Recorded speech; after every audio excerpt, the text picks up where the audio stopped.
on. Next, we are going to do our seam finishing. Seam finishing is finishing the edge of the fabric to ensure that it will not fray after we have a seam already sewn. The seam allowance is when I have my fabric. If we look at this first example, the seam allowance is the space between the seam and the edge of the fabric. That is where we're going to protect it from fraying so it will not undo our seam and have our projects come apart, which would be so sad news. There are 3 different seam finishes we are going to work on today. All 3 of them we will need to fold in half and sew a 5/8 inch seam. Remember, 5/8 of an inch is the 3rd line over. So I'm going to line up my fabric with the 3rd line over. When I start sewing, after 3 stitches, I'm going to remember to back stitch all the way to the end of my fabric. And then I'm going to sew a straight seam, keeping it lined up with the 3rd line over. I'm going to go all the way down, and when I get to the end, I also want to back stitch. Always remember to trim your threads so that your samples will be nice and neat.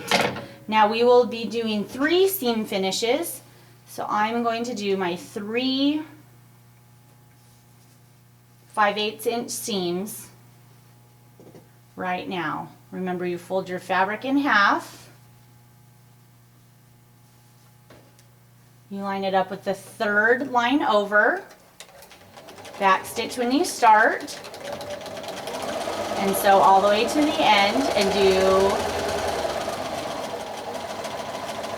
back stitch at the end as well. Trimming off your top threads. And we just have one more seam finish.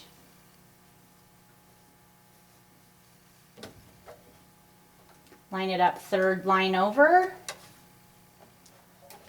I'm going to sew and make sure I back stitch. And make sure I sew all the way down. When I get to the end, I want to back stitch as well. Lift up your presser foot. Trim your threads. And now we're ready to finish the seam allowance. The first one is the zigzag edge. I want to open my seam allowance, and I want to do a zigzag stitch on each side. The zigzag stitch will stop any fraying as it comes in. So I will come up here to the stitch width button, stitch width, and I will move it over until it's at 2.5, and you can read that right here on your screen. So I want my stitch width at 2.5, and I'm going to line up the presser foot right on the edge of the seam allowance, and I do not need to back stitch when I'm doing a zigzag stitch. So I'm just going to go all the way down.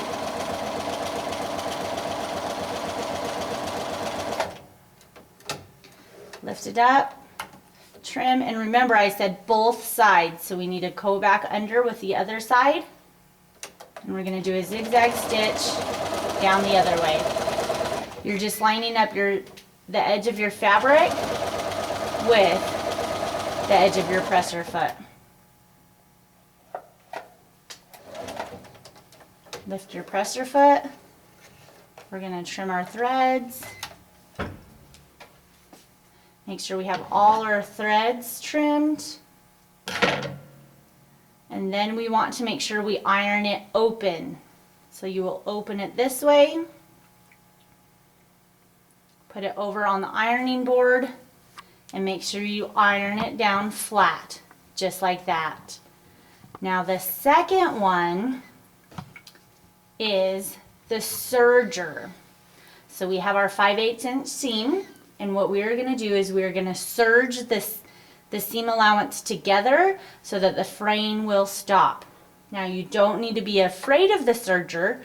It does have 2 needles and 4 threads, but its main job is to finish the seam to prevent fraying. It does cut off your fabric, so please be very careful. So watch as we come over to the serger and we serge the edge of our fabric.